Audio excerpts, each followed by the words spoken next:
Aleluia. Cumprimento a todos com a paz do Senhor, amém? Obrigado, pastor, por esta oportunidade. Existe uma coisa que eu gosto muito, Eliseu Liberato, é pregar a palavra do Senhor. Porque cada um aqui que eu estou vendo tem, quem sabe, um emprego, um a fazer, e a gente se especializa nisso. Uns gostam de vender seguro, outros são bons em vender carro, outros fazem alguma coisa muito bem. E a gente na vida aprende a fazer alguma coisa muito bem. E quando a gente aprende, eu no meu trabalho sei falar muito bem das coisas que eu gosto. Mas o que eu mais gosto é de Jesus.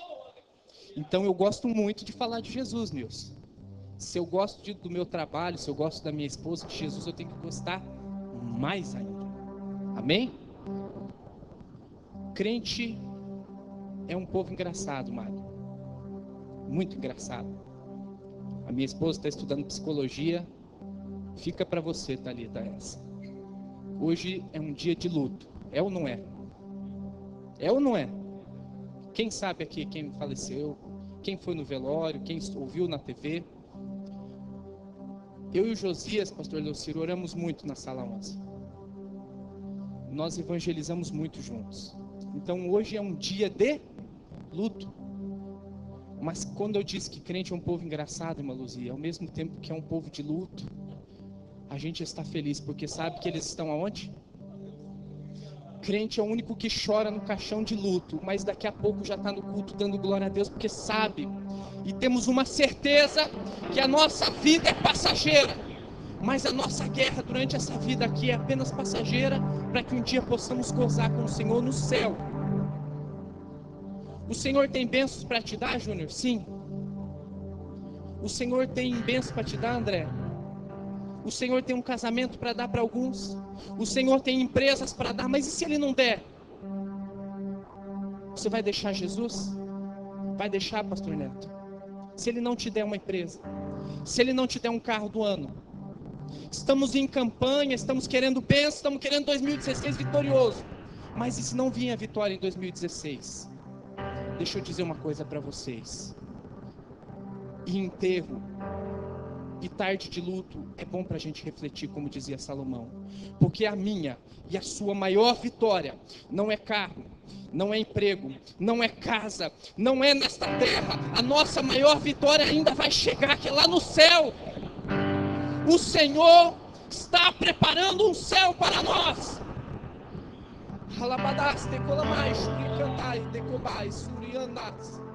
Muito difícil para mim pregar num dia que eu tive que ver um grande amigo com toda a sua família ser enterrado. Mas como eu disse, ao mesmo tempo feliz, porque sei no Deus que eu tenho crido.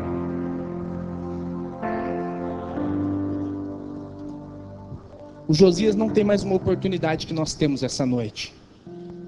Não tem aqui em terra. Lá no céu ele tem. A oportunidade é de adorar o nome do Senhor, né, Carmen? Então olha para a pessoa do lado e fala assim: adora o Senhor nesta noite. Louva o Senhor, que você tem uma oportunidade. Você ainda está vivo. Se você ainda está viva nesta terra, deixa eu te falar uma coisa. Ainda temos que adorar o Senhor até a sua vinda. Né, pastor Luciano? Esse é nosso maior objetivo, Jota, nesta terra.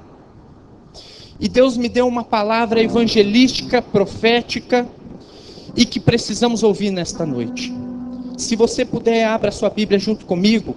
Eu sei que vocês estão de pés e eu vou castigar vocês um pouquinho, porque a leitura é um pouco extensa, eu vou deixar vocês de pé. Marcos capítulo 4, versículo 28. Aleluia. Marcos 4, capítulo 4, versículo 35. Desculpa, eu falei errado. Marcos capítulo 4, versículo 35. Quem encontrou, diga amém. Diz o seguinte, é uma leitura extensa, preste atenção, se não tem Bíblia, junta com alguém que tem, para que possamos mergulhar esta noite na palavra do Senhor. Está na tela também aqui da televisão. E naquele dia, sendo já, disse-lhes: passemos para a outra margem. E eles, deixando-a, o levaram consigo, assim como ele estava, no barco. E havia também com ele outros barquinhos. E levantou-se um grande ventos, e subiam-se as ondas por cima do barco, de maneira que se enchia de água. E ele, que fala de Jesus, estava na polpa, dormindo sobre uma almofada. E despertaram-no dizendo: Mestre, não te importa para que pereçamos? E ele, despertando, repreendeu o vento e disse ao mar: Cala-te, aquieta-te. E o vento se aquietou e houve uma grande bonança. E disse-lhes: Por que sois tão tímidos? Ainda não tendes fé? E sentiram um grande temor, e diziam uns aos outros: Mas quem é esse, que até o vento e o mar lhe obedecem? Não sei como diz na sua Bíblia aí, mas na minha tem um título para o capítulo 5. No título meu é O Endemoniado Gadareno. Começa capítulo 5. E chegando à outra margem do mar, a província dos Gadarenos, e saindo ele do barco, lhe saiu logo ao encontro dos sepulcros um homem, com um espírito imundo, qual tinha sua morada nos sepulcros. Nem ainda com cadeias o podia alguém prender, porque tendo sido muitas vezes presos com grilhões e cadeias, as cadeias foram feitas por ele como em pedaços, e em grilhões e migalhas, e ninguém o podia amansar. E andava sempre de dia e de noite, clamando pelos montes e pelos sepulcros, e ferindo-se com pedras. E quando viu Jesus ao longe, correu e clamando com grande voz, disse: Que tenho eu contigo, Jesus, Filho do Deus Altíssimo? Conjuro-te que, por Deus, que não me atormentes. Porque dizia: Sai deste homem, espírito imundo. E perguntou-lhe: Qual é o teu nome? E lhe respondeu dizendo: Legião é o meu nome, porque nós somos muitos. E rogava-lhe muito que não enviasse para fora daquela, e andava ali pastando no monte uma grande manada de porcos. E todos aqueles demônios lhe rogavam, dizendo: Manda-nos para aqueles porcos, para que nós entremos neles. E Jesus lhe permitiu. Saindo aquele espírito imundo, entrando nos porcos, a manada se precipitou num despenhadeiro no mar, e eram quase 2.000 porcos, e afogaram-se no mar. E os que apacentavam os porcos fugiram e anunciaram na cidade e no campo, e saíram muitos para ver o que tinha acontecido. E foram ter com Jesus, e viram de longe o endemoniado, o que tivera antes a legião, assentado, vestido em perfeito juízo, e temeram. E os que aquilo tinham visto, contaram-lhe o que acontecera ao endemoniado e acerca dos porcos, e começaram a rogar que saísse de seu território. Estão falando de Jesus. E entrando ele no barco, rogava-lhe o que fora antes endemoniado, que deixasse estar com ele. Jesus, porém, não lhe permitiu, mas disse: Vai a tua para os teus, e anuncia quão grandes coisas o Senhor te fez, e como teve misericórdia de ti.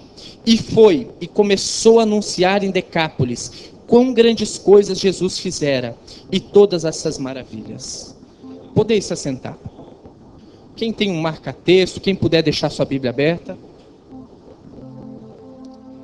Nesta noite nós vamos tratar e voltar neste tema, neste assunto. E o texto por si só, pastor Ageu, ele é muito autoexplicativo. Por isso que eu fiz questão de ler todo ele. Porque ele narra uma história, ele conta um acontecimento.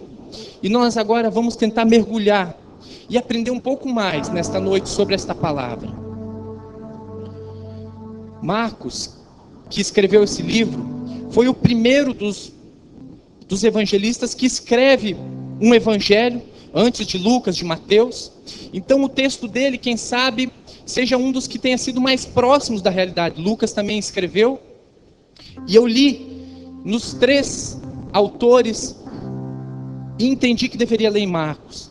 Quando a gente vai para o começo do texto, se você puder voltar lá no capítulo 4, versículo 35, começa a narrar a história do início da trajetória de Jesus. Jesus, quando ele começa a pregar nessa terra, André Sodré, é muitos milagres. Aonde ele chega, acontecem milagres. Os cegos começam a ver, pessoas chegam atormentadas, saem curadas. E essa fama não tinha WhatsApp, mas corria tão rápido quanto. E as pessoas vinham de longe, vinham de vários lugares para poder ouvir Jesus. Alguns dias atrás, eu não sei quem teve a oportunidade, mas eu tive, o pastor Nilton, que é meu sogro também, de ouvir o Tiago de Assis pregar aqui no domingo, no culto da UMADF, e narrar essa história muito bonita, onde ele conjecturava como eram aqueles dias.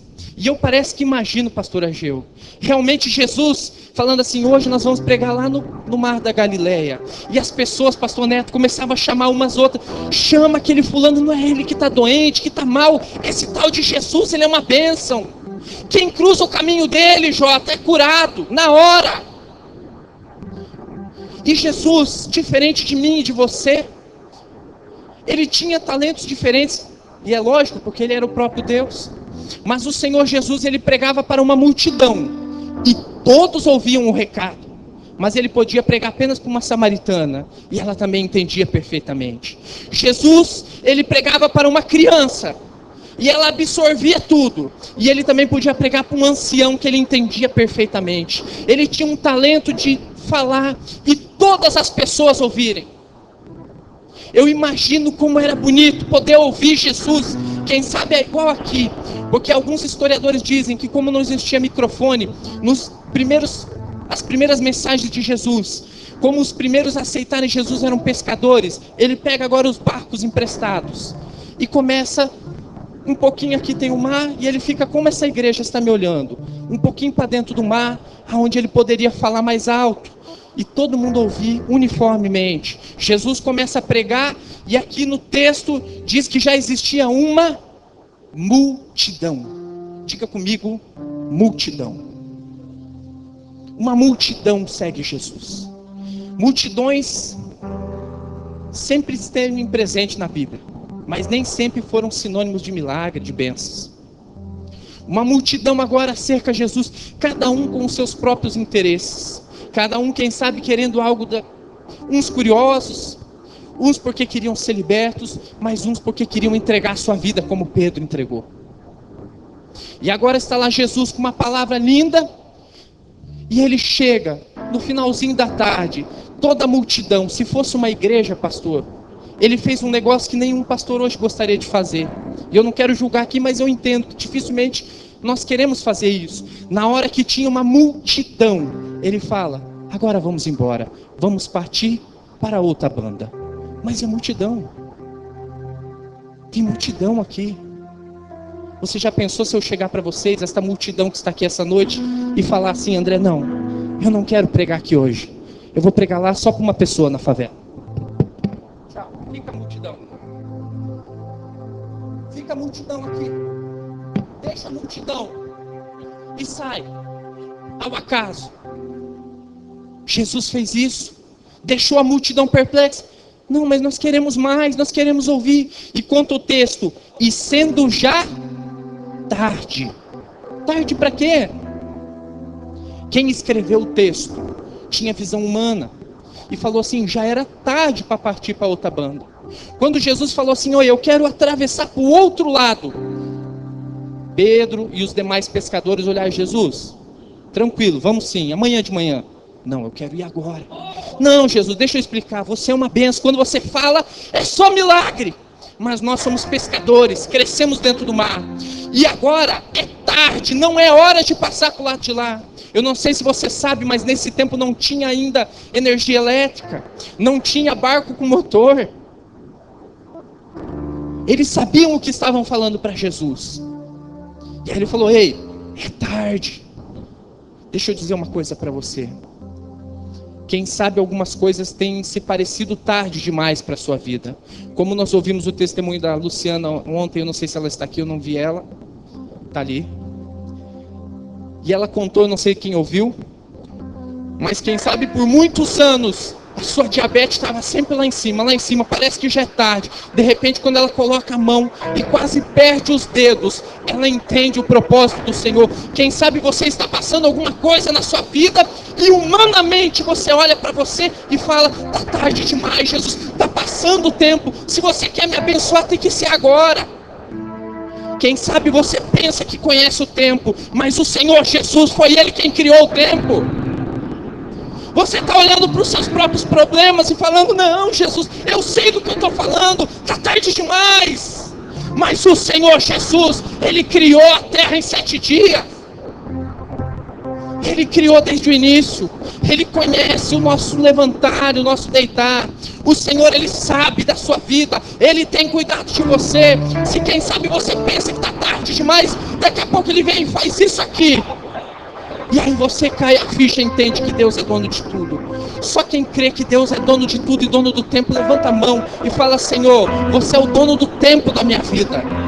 Quem sabe parece que está demorando algumas coisas para chegar, mas o Senhor, Ele está cuidando de você. Ele está cuidando de você.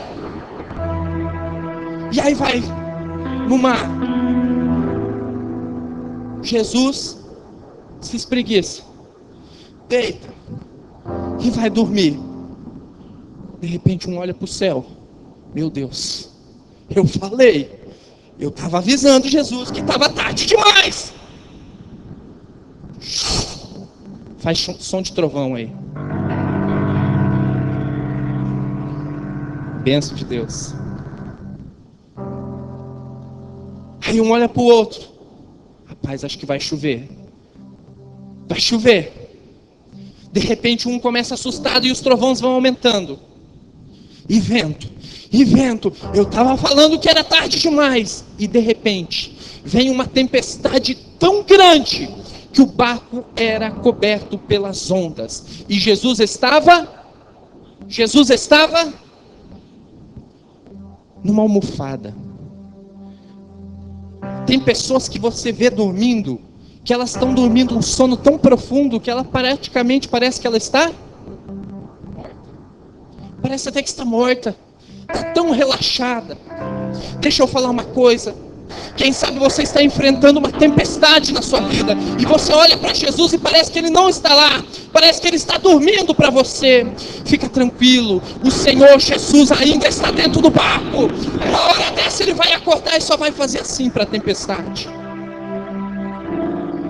Desespero no meio daqueles homens. Eles olham um para o outro para um, acreditando inicialmente em quem? Neles mesmos. Pega esse balde e vão jogando a água. E um tira daqui, outro tira dali. De repente um fala: não vai dar certo não, esse negócio vai afundar. Aí eles se lembram de: opa, o Senhor Jesus está dormindo dentro do barco. Jesus, acorda-nos, vem nos ajudar. Pega esse balde, joga aquela água ali, me ajuda, pelo amor de Deus. Eu parece que estou vendo o Senhor Jesus olhando para a tempestade.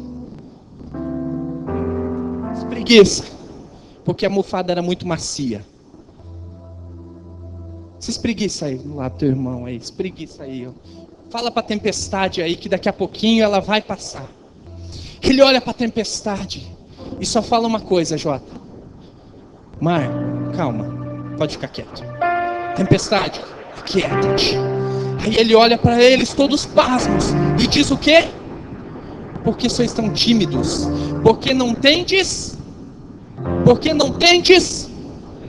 Olha para a pessoa do seu lado. Eu sei que tem gente que não gosta disso, mas olha para ela aí e fala assim: tenha fé. Tenha fé, pastor. E aqui tem o Eliseu Liberato, que é um professor. Tem umas palavras, Eliseu, que são muito difíceis, pra gente mesmo entende, mas para explicar essas palavras não são difíceis algumas. Explica amor. Amor, explica amor. Quem quer se arriscar aí? Algumas palavras não são tão simples, você sabe o que são, você entende para você mesmo, mas nem todo mundo gosta de se arriscar a falar o que é. E fé? Ah, todo obreiro vai estufar o peito, eu sei. Fé é o firme fundamento das coisas. Decorado. O que é fé? O que é fé, Jota? Jesus olhou e falou: vocês não têm fé. Ele falou para um homem que andou sobre o mar. Se Pedro não tem fé, imagina eu. Aí eu imagino um olhando para o outro. Não, Senhor, sabe o que é que estava muito forte a tempestade, a gente só acordou o Senhor para o Senhor não se molhar. E fé é você olhar para alguma coisa e ver o que ninguém está vendo, ao meu ponto de vista. Fé é você olhar para a tempestade e em vez de você ver trovões, você vê o céu limpo.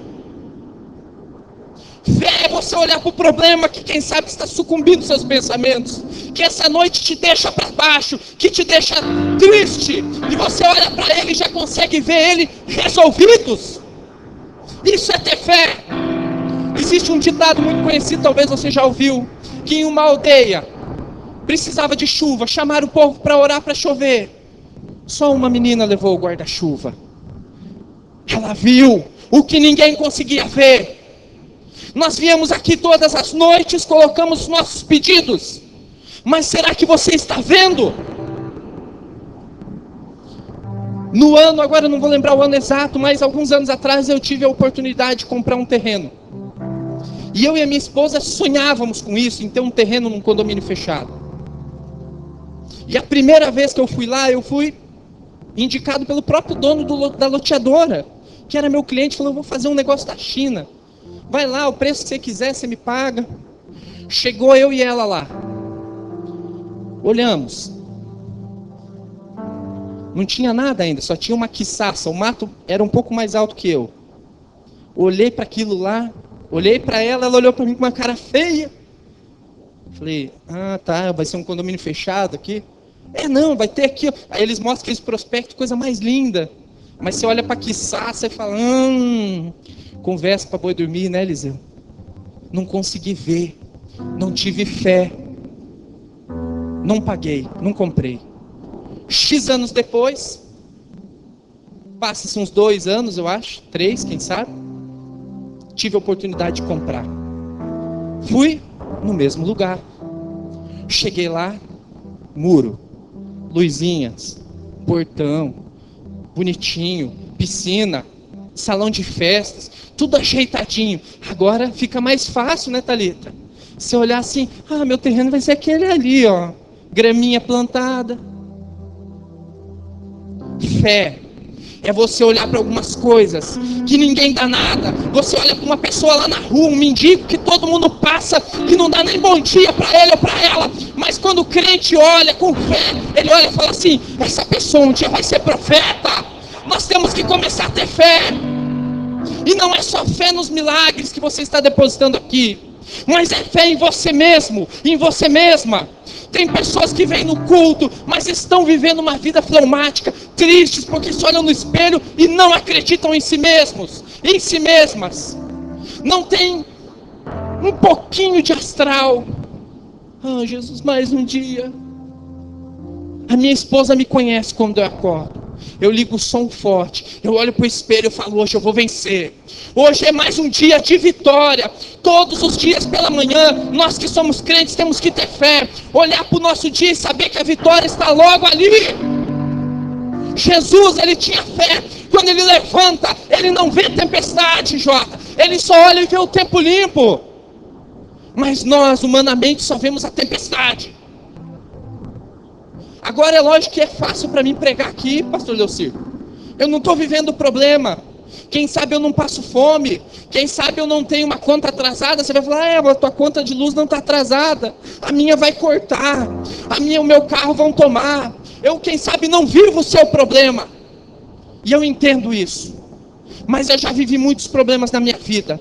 E eu acreditei um dia num Jesus, que é aquele mesmo Jesus que acordou no barco e olhou para a tempestade. E eu tenho certeza que esse mesmo Jesus, ele vai entrar no teu problema, na tua tempestade, e vai acalmar ela também. O Senhor Jesus é o mesmo. Ele pode acalmar as nossas tempestades. Presta atenção no texto. Jesus está pregando no Mar da Galileia e ele deixa para trás uma para enfrentar uma tempestade. Jesus larga uma multidão para enfrentar uma, e agora ele chega na outra margem e lá está uma grande multidão. Sim ou não? Sim ou não? Quem está lá? O Senhor Jesus larga para trás uma multidão, enfrenta uma tempestade para ir atrás de um homem. Estamos em tempos de querer viver multidões, mas o Senhor Jesus nos ensina a começar a olhar apenas para uma vida, olhar para as pessoas e saber que elas têm uma alma. Parar de assistir Tribuna da Massa e olhar aquelas pessoas e falar: mereceu, mexer com coisa errada tem que morrer. Como eu já vi em boca de crente, já vi até em Facebook: ah, se morreu é porque fazia coisa errada. Poderia até fazer sim, porque o salário do pecado é a morte. Mas ao mesmo tempo que eu vejo um desviado morto na TV, parece que eu vejo o Senhor Jesus em espírito, passando a mãozinha no rosto dele, falando: ô meu filho, por que você não foi para a igreja? E a culpa é nossa, é minha e é de vocês, porque nós somos negligentes. Nós pregamos um apóstolo Pedro, um Paulo, mas não temos coragem de pregar o evangelho com a mesma fé, com a mesma autoridade. Só gostamos de viver os heróis da fé, mas ninguém mais tem coragem de viver e ser um herói da fé. Queremos deixar só Billy Graham pregar, só o Benny Hinn. Está na hora de nascer aqui dentro dessa igreja novos Billy Grahams. Está na hora de nascer novos Benny Hinns, pessoas comprometidas com fé, com unção, que olhem para uma pessoa como Jesus, sejam capazes de deixar a multidão por causa de uma vida. Você é capaz de deixar a multidão por causa de um homem? O Senhor Jesus fez isso. De repente está lá um endemoniado, gadareno. Essa região, pastor Ageu, era chamada de Decápolis. Diga comigo, Decápolis. Decápolis era uma região conhecida por 10 cidades. Dentre elas, algumas conhecidas nossas, como Damasco, como Filadélfia, Gadara, Gerasa e algumas grandes cidades. Essas cidades agora eram colonizadas por gregos e sempre sofrendo muitas opressões. E quem sabe este homem, Eliseu, foi um homem que viveu uma vida de opressão.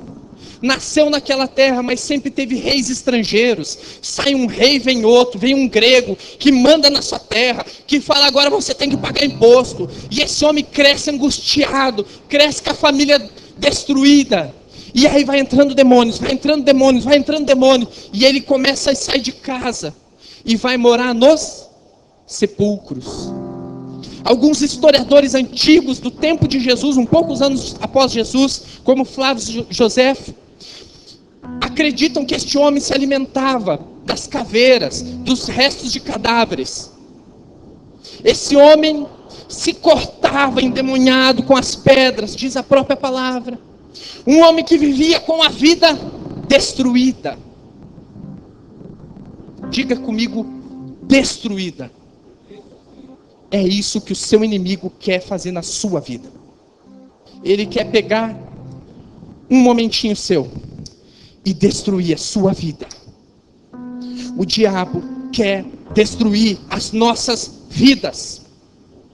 Ele não quer que nós venhamos com a esposa perfumada, com os filhos todos arrumadinhos para a igreja, dar o dízimo. Ele quer que o seu filho vá para a cadeia. Ele quer que o seu neto morra. Ele quer que o seu casamento se destrua. Ele quer que o seu esposo olhe para a pessoa do lado e não para você. Ele quer que tudo isso aconteça. É por isso que no nosso meio, quem sabe, a gente vai deixando essas legiões entrar. Está na hora de nós levantarmos as mãos como profeta e falar: todo espírito maligno sai. Voltarmos a expulsar demônios, Nilson. Porque eles têm rondado e têm tentado destruir as famílias dentro da igreja. Quem sabe vocês, os membros, quem sabe não saibam, mas uma preocupação, e o pastor me corrija se eu estiver errado, uma preocupação dos nossos ministérios atuais, chama-se lesbianismo e homossexual dentro da igreja. É ou não é? O diabo quer destruir as vidas, e ele destruiu daquele gadareno. Está lá aquele homem vivendo uma vida destruída, acabada, arrasada. De repente ele olha um barco, e ele vê um rosto, um ser resplandecente, e diz que ele corre ao seu encontro e o adora. Se você está vivo, adora o Senhor essa noite. Você tem a mesma oportunidade dele essa noite. Você tem a mesma oportunidade de adorar o Senhor essa noite. Ele adora o Senhor. E aí parece que eu estou assistindo um culto da Universal. O Senhor Jesus pergunta: como é teu nome? Legião. Aí Jesus expulsa aquele demônio. O demônio fala: não, mas Jesus, o que os demônios falam? Deixa-nos ficar nesta província. Não precisa olhar para o lado, não precisa agora falar nada para ninguém não. Mas você já pensou o diabo falar de você assim: não, me deixa ficar nessa casa. Se o diabo estiver à vontade dentro da sua casa, é porque a coisa não está muito bem.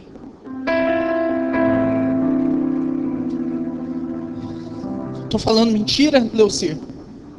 Se o diabo olhar para você e falar para Jesus: me deixa ficar nesta província, nessa casa desse irmão, ele até é crente, mas ele trai a esposa, ele entra em sites errados, me deixa ficar nessa província.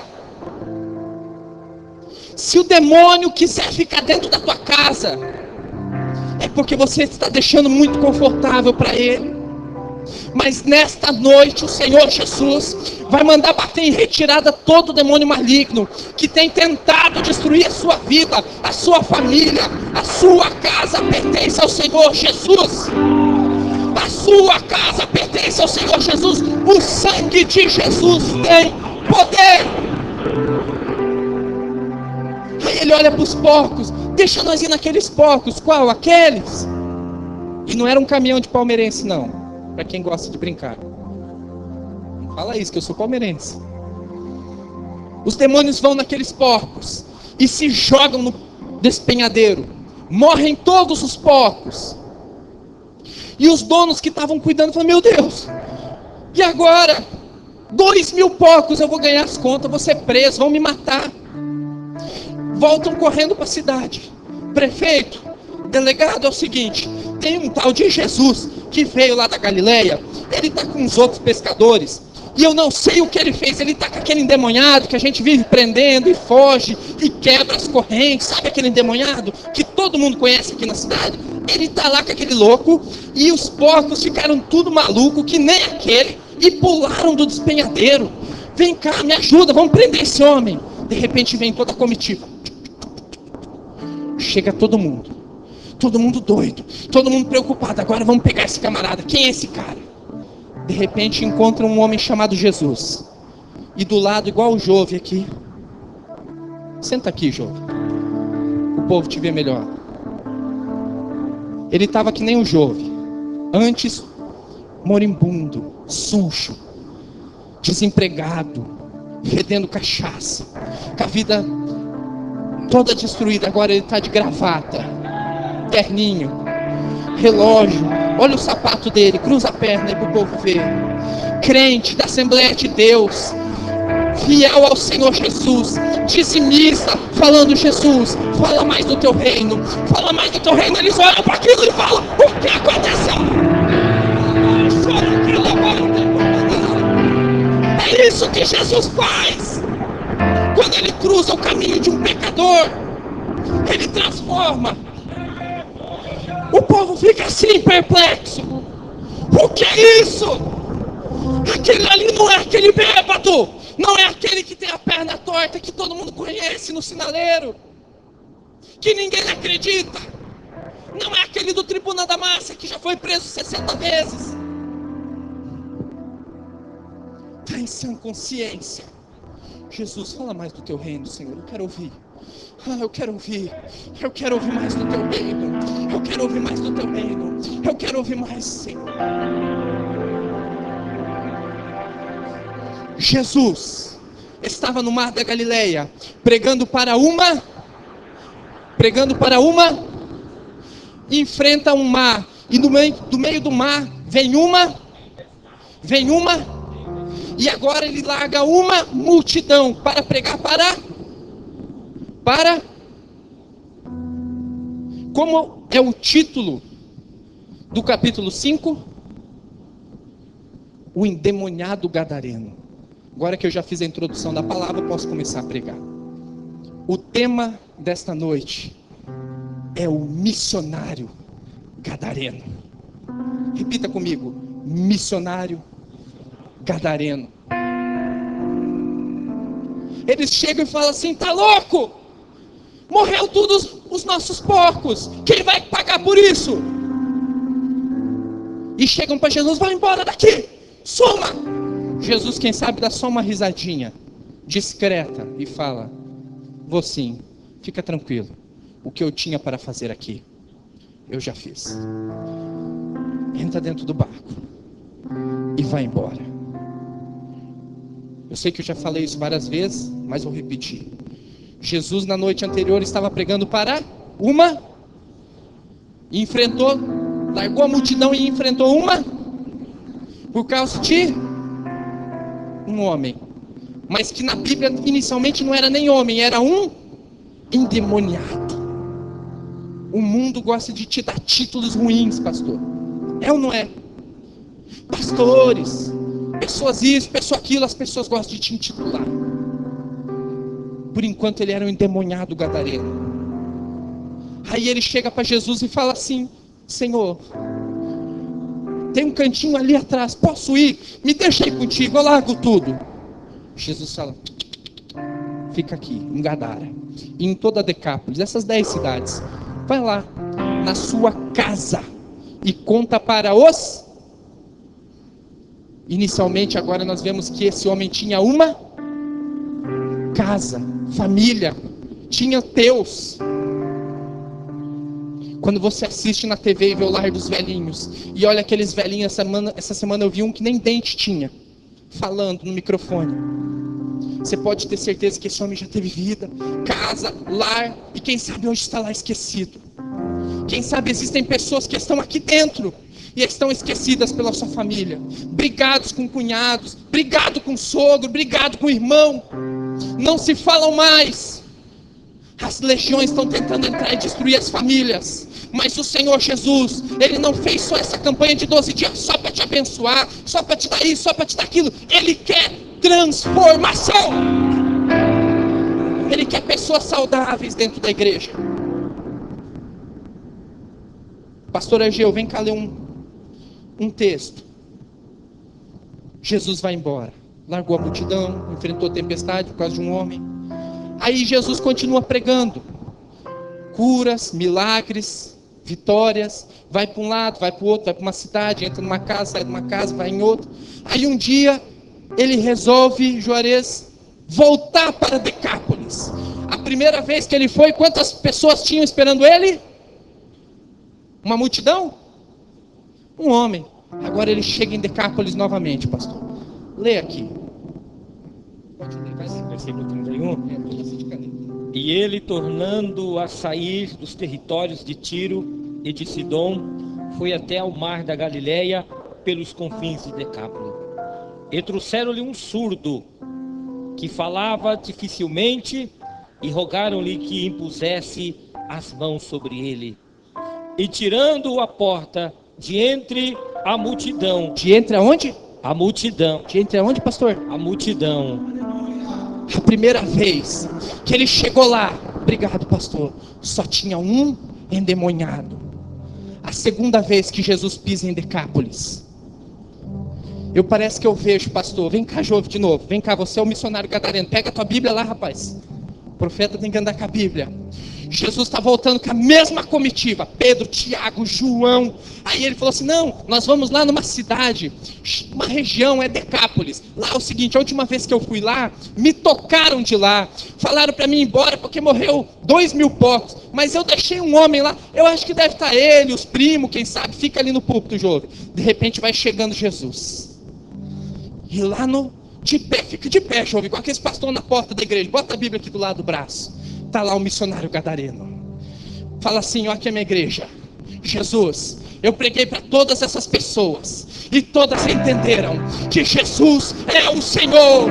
Tem aqui um surdo que precisa de você como eu precisei. Aleluia! Glória ao Senhor. Jesus transforma o endemoniado em missionário. A próxima vez que ele pisa lá, está uma grande multidão, e o missionário gadareno com a Bíblia, pode vir, Jesus, a paz do Senhor Jesus. Obrigado, Senhor. Fiquemos de pé nesta noite.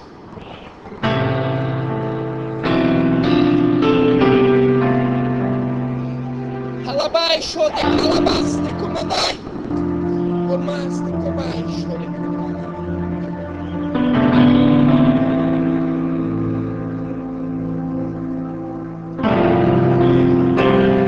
Se Jesus fez tudo isso por causa deste homem, você pode ter certeza que Ele também vai fazer isso por você. Essa tempestade vai passar, essas lutas vão passar, porque o Senhor Jesus está dentro do barco, e esse barco é sua vida.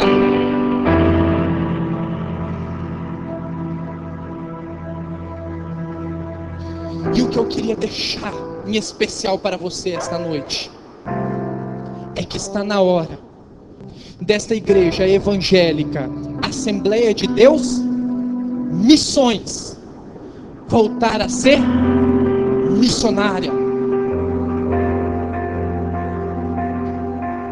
Esta igreja é uma igreja missionária. Eu vou levantar a mão porque eu sou um deles. Quem não nasceu na igreja, quem em algum momento na sua vida ouviu falar de Jesus e aceitou Jesus durante a sua vida, levanta a mão bem alto, só para a gente saber. A Terezinha, que eu conheço, o irmão que eu conheço, o pastor. Você já pensou se ninguém tivesse pregado para nós? Já pensou, Eliseu, quem sabe ela não estaria aí do seu lado? Precisou de alguém pregar para mim e para você. A minha esposa ia morrer do coração se não me conhecesse. Pensou, amor? Você tem que orar pela minha avó, porque foi ela que me levou até Jesus, e aí eu pude conhecer você. Agora dá uma olhadinha para as cadeiras que estão vazias. Quantas tem? Bastante. Algumas, né, pastor? Você sabe quem deve sentar nessas cadeiras. É você quem conhece as pessoas. Não é papel do pastor Argeu ganhar 740 crentes em 2016 e povoar esta igreja. Este papel é dos missionários que estão olhando para mim essa noite. Este papel é das pessoas que acreditam que Jesus muda as situações.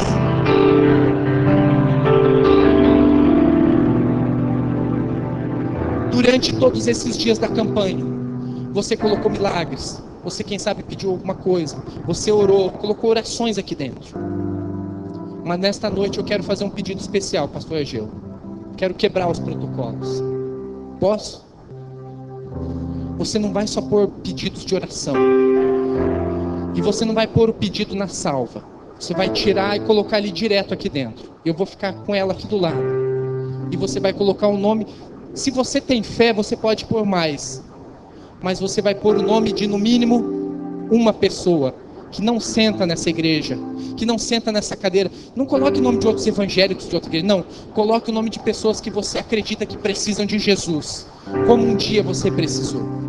E você vai pôr o nome de uma pessoa, quem sabe da sua família, quem sabe da faculdade, quem sabe do trabalho, quem sabe sua namorada, namorado, quem sabe alguém que você quer que conheça Jesus. Nós temos que começar a ser missionários gadarenos. E você não vai só colocar esse nome. Quem nunca foi missionário e nunca foi para o campo missionário, eu vou ensinar, presta atenção, não olhe para eles não, presta atenção no que eu vou falar.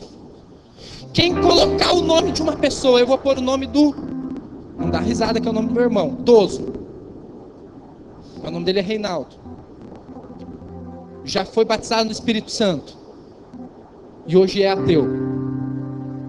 Vou pôr o nome dele aqui. Mas se você colocar o nome de uma pessoa, você não vai só pôr o nome dela ou dele. Você vai em 2016 orar por ela. De tempo em tempo você vai mandar uma mensaginha de torpedo ou um WhatsApp. Como você está? Tudo bem? Eu estava em casa agora e estava orando por Deus para abençoar a sua vida. Queria apenas dizer que o Senhor Jesus te ama. Você vai, se quem sabe se a pessoa não tem, é alguma pessoa idosa, André, você quer, pode escrever uma carta. Se você tem vergonha de pregar para ela, para ele, mas se você colocar e tiver fé para pôr o nome dessa pessoa aqui, você não vai só deixar o nome dela no vão. Você vai entregar para o Senhor Jesus, mas vai fazer por onde? O nosso pastor que não está aqui, o pastor Isaías, no ano de 2014 e 15 também, e no ano de 2015, o nosso pastor presidente da Assembleia de Deus no Brasil lançou uma campanha chamada para nós ganharmos uma alma. Para muitos de nós, entra por aqui, sai por aqui. Volto a repetir o que eu preguei no começo da mensagem. O Senhor quer te dar um carro zero. O Senhor quer te dar uma casa própria para quem não tem. Ele quer te dar um emprego novo. Ele quer te dar tudo de bom. Mas se Ele não der isso, deixa eu te dizer o que é muito mais importante que isso. É a salvação. Porque um dia todos nós, como nós vimos o irmão Josias hoje, vamos estar dentro de um caixão, com um terninho igual esse aqui, e jogar terra em cima da gente. Do mesmo jeito que a gente veio do pó, nós voltaremos, Ju. Então o que mais importa na nossa vida é sermos salvos, André. E nesta noite nós vamos fazer uma mobilização de fé. E essa igreja vai ser missionária. Cadê o Jovem? Me ajuda aí, Jovem. Como que nós vamos fazer? Você passa, distribui os envelopes. Se você puder sentar, nós vamos cantar um louvor com um grupo de louvor. E o Senhor, você vai fechar os seus olhos e vai orar ao Senhor, porque você não pode fazer isso na emoção. O Senhor, Ele vai te dar uma pessoa. Ele vai colocar uma pessoa na sua mente agora. O Senhor Jesus, quando Ele falou que ia atravessar para o outro lado, Ele já sabia que Ele queria pregar para o endemoniado gadareno. E o seu dízimo e a sua oferta, você vai ter dentro do envelope. E aí nós vamos ficar aqui.